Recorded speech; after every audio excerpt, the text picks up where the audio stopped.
Agora você ouve uma palavra de vida com o pastor Érico Rodolfo Bussinger.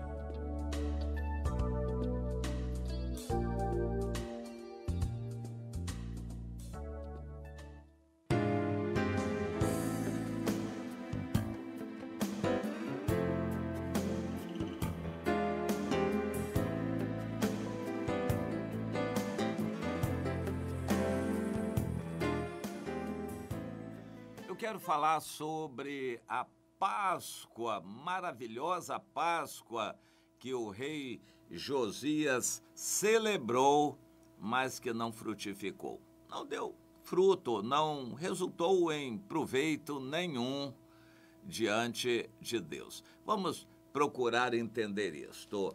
Em 2 Crônicas 35, nos é dito que ele celebrou a Páscoa ao Senhor. O rei Josias começou a reinar com 8 anos de idade. O ambiente estava tão ruim, e foi a época de atuação do profeta Jeremias. Começou a profetizar nessa época, quando o rei Josias já estava se despertando para Deus. Foi quando começou a profetizar o profeta Jeremias. E o rei Josias custou um pouco. De 8 anos de idade, ele não entendia nada. Até ele ganhar entendimento, conhecer as coisas do reino, levou um certo tempo. E até o 18º ano do reinado dele, ou seja, quando ele tinha 26 anos de idade, foi que ele assumiu plenamente o controle do país. Ele começou a buscar a Deus antes disto, mas com 26 anos de idade, no 18º do ano, o profeta Jeremias já estava profetizando duramente contra o país, contra o povo. O rei Josias aparentemente ouviu a mensagem, se tocou, se despertou e assumiu que queria trazer o povo para perto do Senhor. E promoveu um retorno do funcionamento do templo e da religião, cobrou os sacerdotes os seus devidos lugares, atuando para buscarem a Deus pelo povo e pelo país. O rei Josias entendeu que era necessário convocar o povo para celebrar a Páscoa. E então ele começou a se preparar para aquela Páscoa. Providenciou todo o material. Entre as coisas que ele providenciou estavam 5.000 ovelhas que seriam mortas, era o cordeiro da Páscoa, e 500 bois e cabritos também. O povo precisava comer. A Páscoa era uma festa, tinha que ter comida, mas as pessoas não ligavam para Deus, as pessoas não estavam bem, não se prepararam.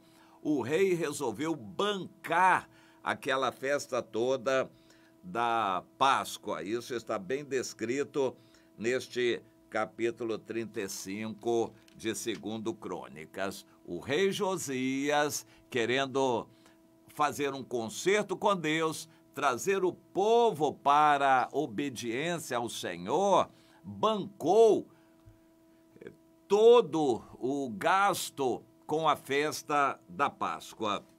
E diz que assim eles prepararam tudo como deviam, os sacerdotes se santificaram, os levitas ajudaram, passaram o dia inteiro até de noite com o sacrifício dos holocaustos, a gordura, tinha que seguir a determinação da lei. E diz que assim se estabeleceu todo o serviço do Senhor.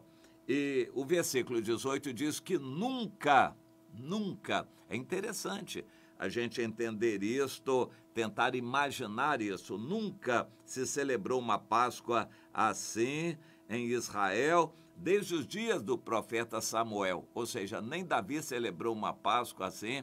Aliás, esse é um aspecto interessante com Davi. Davi não se dava muito a celebrar muito a Páscoa e certas festas. Davi era diferente. Mas o rei Josias foi zeloso. celebrou uma Páscoa com tal rigor que nunca, desde os tempos do profeta Samuel, nenhum rei celebrou uma festa igual. E todos foram obrigados a funcionar, os sacerdotes e levitas, tudo de acordo com o que a lei determinava.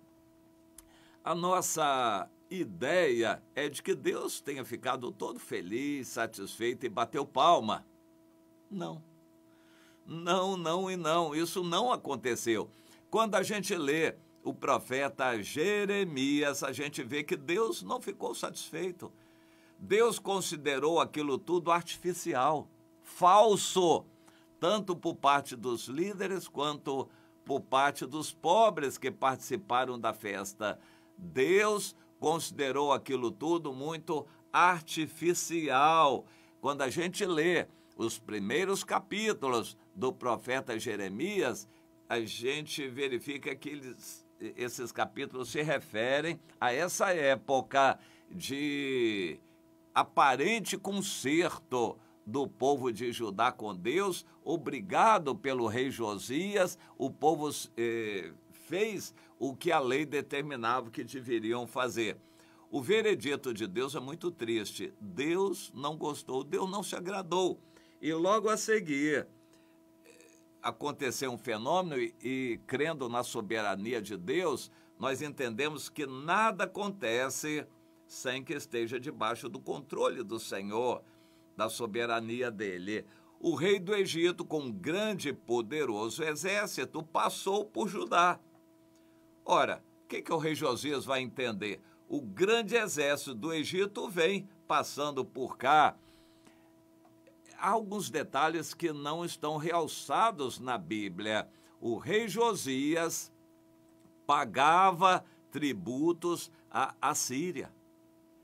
O rei Josias pagava tributos à Síria. Interessante isto. E ele teve medo do Egito, ele não era amigo do Egito. E quando veio o faraó Neco com um grande exército, o Josias achou que o faraó queria tomar Judá e partiu com o que ele tinha de soldados para fazer uma guerra contra o Egito. Uma loucura na cabeça dele, não tinha condições, era pequeno o exército. O faraó disse claramente para ele que não queria guerra com ele, que tinha direção de Deus para fazer aquilo e que o Josias não se metesse naquela guerra.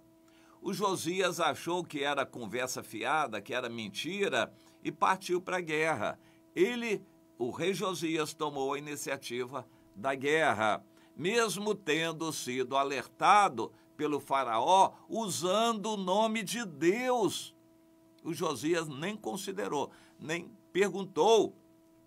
Por exemplo, poderia ter perguntado ao profeta Jeremias: profeta, o faraó disse isso, é de Deus mesmo? O faraó diz que Deus falou com ele isto.